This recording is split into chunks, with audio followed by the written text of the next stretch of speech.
कोल्हापुरातील वर्षानगर मधील प्रस्तावित सांडपाणी प्रक्रिया प्रकल्प कायमस्वरूपी रद्द करावा या मागणीसाठी नागरिक आक्रमक झालेत। वर्षानगरातील नागरिकांनी महापालिकेवर मोर्चा काढला आणि ठिय्या आंदोलन केले। जोरदार घोषणाबाजी करत निघालेल्या या मोर्चात मोठ्या संख्येने महिला सहभागी झाल्या होत्या। सांडपाणी प्रक्रिया प्रकल्प नागरिकांच्या आरोग्याला धोकादायक असून तो तात्काळ रद्द करावा, अन्यथा येणाऱ्या 15 दिवसात उच्च न्यायालयात रिट पिटिशन दाखल करू असा इशारा आंदोलकांनी दिला।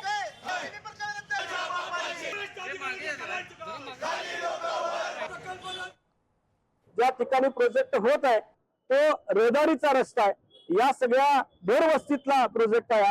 या सगळ्या गोष्टी लक्षात घेऊन नागरिकांच्या वतीने आम्ही महानगरपालिकेला इशारा देतोय की 15 दिवसामध्ये हा जर प्रोजेक्ट रद्द झाला नाही तर आज जे आंदोलन आम्ही छत्रपती शिवाजी महाराज चौकातून महानगरपालिकेच्या दारामध्ये आलेलं आहे तेच येणाऱ्या काळामध्ये येत्या 15 दिवसात जर प्रोजेक्ट रद्द झाला नाही तर अधिकाऱ्यांच्या घरामध्ये घुसून हा प्रोजेक्ट रद्द करण्यासाठी भाग पाडू। आयुक्तांनी आणि संबंधित अधिकाऱ्यांनी या 15 दिवसामध्ये हा एसटीपी प्रकल्प समक्ष जागेत येऊन पहा म्हणून सांगितलेले आहे। चंदनाची झाडं तोडलेली आहेत, सगळं मनमानी केलेलं आहे। दुसरं, कोल्हापूर महापालिकेनं जर या 15 दिवसात तो प्रकल्प रद्द केला नाही तर आम्ही या कोल्हापूर महापालिकेच्या संबंधित अधिकारी आणि ठेकेदाराच्या विरुद्ध हायकोर्टामध्ये रिट पिटिशन दाखल करणार आहोत।